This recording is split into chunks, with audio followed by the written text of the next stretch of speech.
welcome back. It's been about 5 months since my last post. I have just been really going with my step 1 studying. So I take step 1 in 2 weeks. Wish me the best of luck, but I wanted to get on here, do another short video specifically on BSFCR. So if you're watching this video, you're probably at term 5, you're looking for either A, tips, or B, you have to retake the BSFCR. So SGU is going to send you a lot of tips and everything that they want you to do, but you're at a point in time where, and I want to say a disclaimer before this is just my tips and my own personal experience. So go with what you feel like if you would like to listen to the school on this, but this is just, again, my own personal tips, disclaimer, not me telling you what's going to make you pass or what's going to make you fail. For me, I was at a point where I needed to study for step 1 and the BSFCR, and I did not want to just study for the BSFCR. That was not going to work for me. That wasn't going to work for my timeline. So what I did was, my number 1 tip going in was do boards and beyond. If you can cover all of boards and beyond, you should know everything that's going to come up on the BSFCR, minus our, the things that are specific to SGU. So if there's certain lectures that you knew you struggled with from T1 to T5, go ahead and look back at those lectures, do the corresponding IMCQs for specific information, because we do know kind of those nitty-gritty details. But boards and beyond is going to help you extremely, and then following that up with first aid.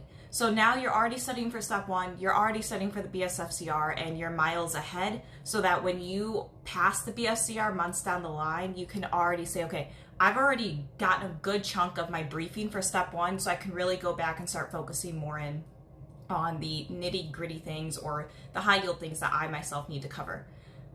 Secondly is I did a ton of UWorld questions. That also helped me, I feel like, on the BSFCR. So I would go through boards, I would do their little quizzes, because I did go ahead and subscribe for the week or the month, however much time they allow you to do. And then I went ahead and did UWorld. And I really just stuck to those 2 things.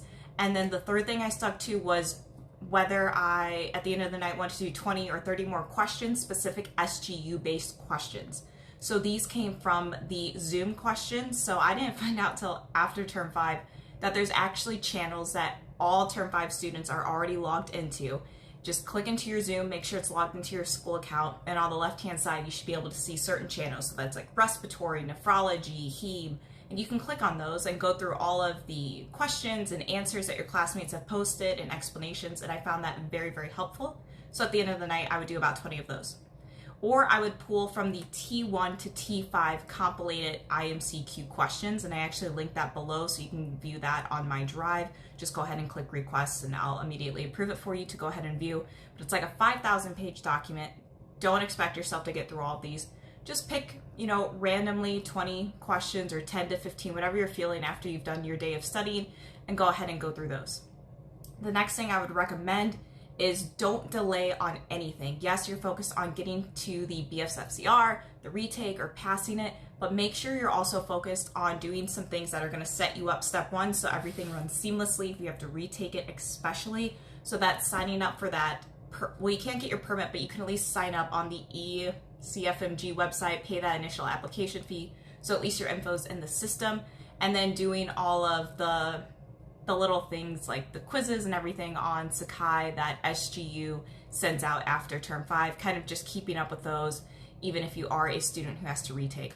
So again, top 3 things: boards and beyond, first aid, and doing a ton of UWorld. That's going to set you up really good for step 1, and it's going to set you up and already have your mind going for the BSFCR. And then specifically for the SGU stuff, go ahead and do those Zoom questions and work off of the compilated document for T1 to T5.